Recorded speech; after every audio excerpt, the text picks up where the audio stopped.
I don't know if I put a title on what I do because I love doing so many things.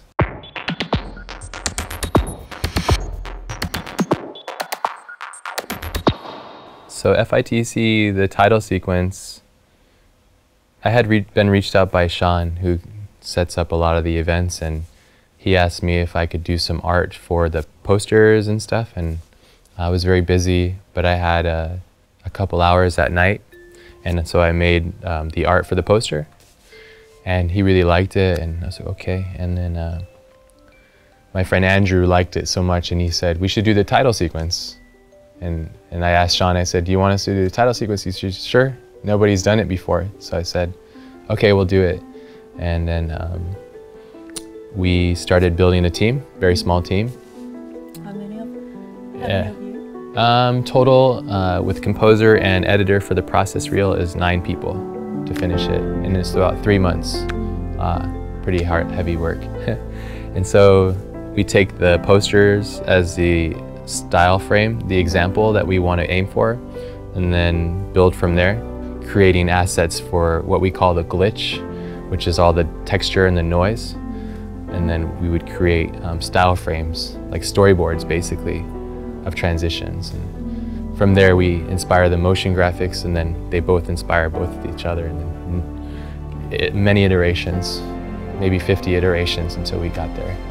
Well, since it's taking place in Tokyo, it was an outsider's perspective of like what an American sees of Tokyo. So it's almost like looking down on Tokyo very close and then slowly pulling up. And as you pull up, you get more detail. And that's why the ending of it is everything pulling away. And then you're looking at all of Japan, or to all of Tokyo as a city encased in it. So it's like seeing it. And that's why the typography has different characters and stuff as well, because yeah, it's like a cross-pollination of everything. So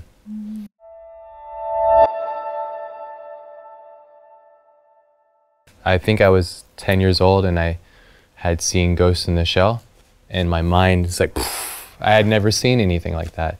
In America we have animation, but it's nowhere near as beautiful. And not only was the animation beautiful, but the concepts and the ideas behind the Ghost in the Shell as a story is just, it's my favorite thing to watch. And it gave me so much as an artist that I wanted to give back. And so since I learned how to do film, I felt it was very natural to translate my language and my understanding visually from manga to film. I'm very inspired by Stanley Kubrick as well. He's so dedicated to his craft, and that's beautiful. When you watch his films, whether you like him or you hate him, that's him. You feel his passion, yeah, and I admire that. I think that's what I get from his work. So whether I understand it or I like it, some films of Stanley Kubrick's I don't like, and I don't get them yet, but I think as I get older, I'll see the genius behind it, so yeah.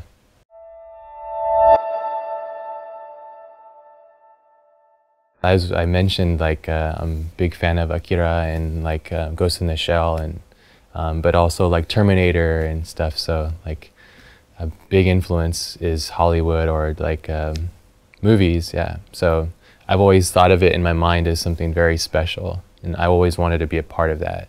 The industry in film in America is very small. There's probably 300, 200 people that are making all the big decisions, I think. And once you know one of them, you know more. On Ender's Game, I was working on Ender's Game, and they liked it. And then a friend of mine, my friend Zach, told me that Len Wiseman and Patrick Tatopoulos, the people that were creating Total Recall, needed help with graphics, and then they introduced me to Total Recall. So I was doing Total Recall and Ender's Game at the same time. And so I was trying to balance both of those worlds. And Ender's Game was the first film that I worked on as a freelancer.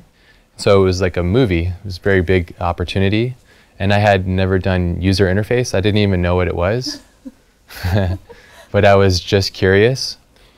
And so I think being really curious of it and not knowing, it made my experience really unique. And so I wasn't looking at it as a user and then the interface and then the communication. I was looking at it conceptually as a visual experience. And so for me, I had read the book and the script, and the main character, Ender, is a genius. He's a very smart person.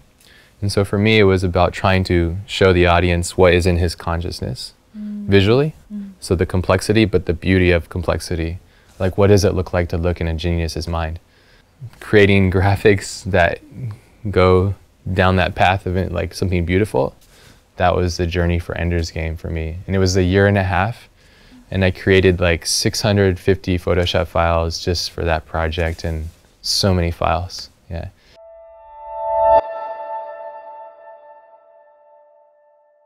So my translation from my mind to my hand to paper to the computer to the motion team is a very long path, so I'm trying to make it faster. So with Ender's Game, I would read the script and I would just highlight the areas that I felt had graphics.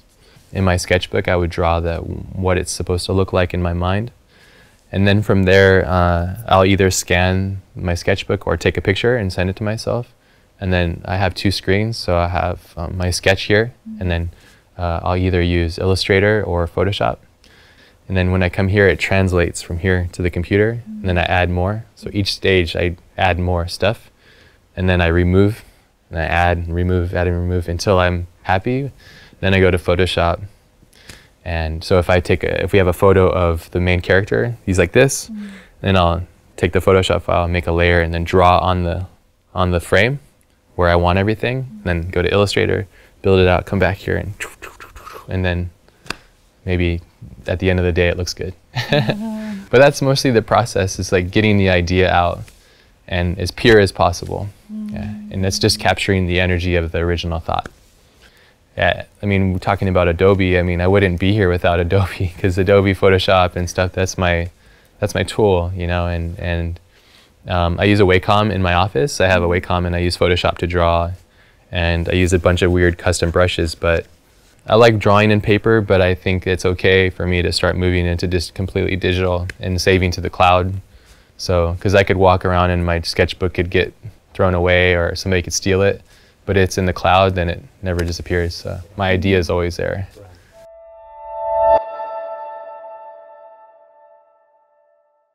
It's important to have client work, obviously, because I have a family and I have to provide for them.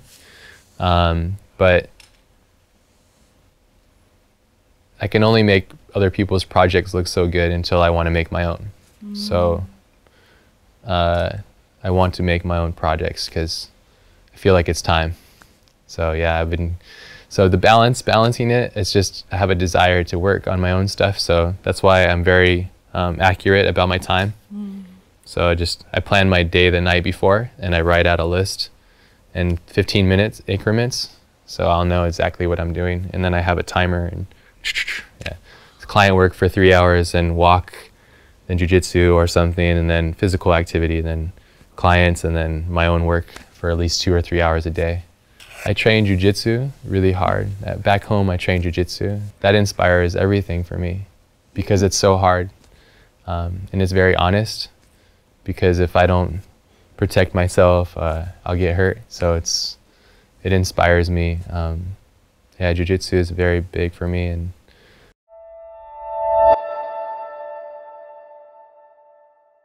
right now it's like building Lost Boy, and what comes with that will be interesting. I will also work on films or building things.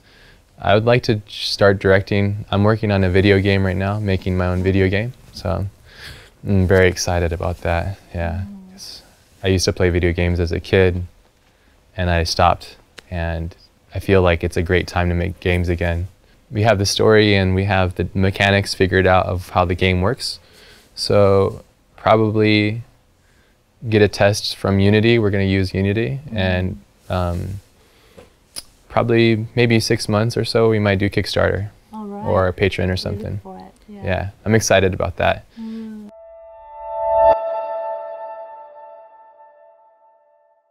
it's such a privilege to live here because it's so densely, there's so much stimulus and it's so beautiful.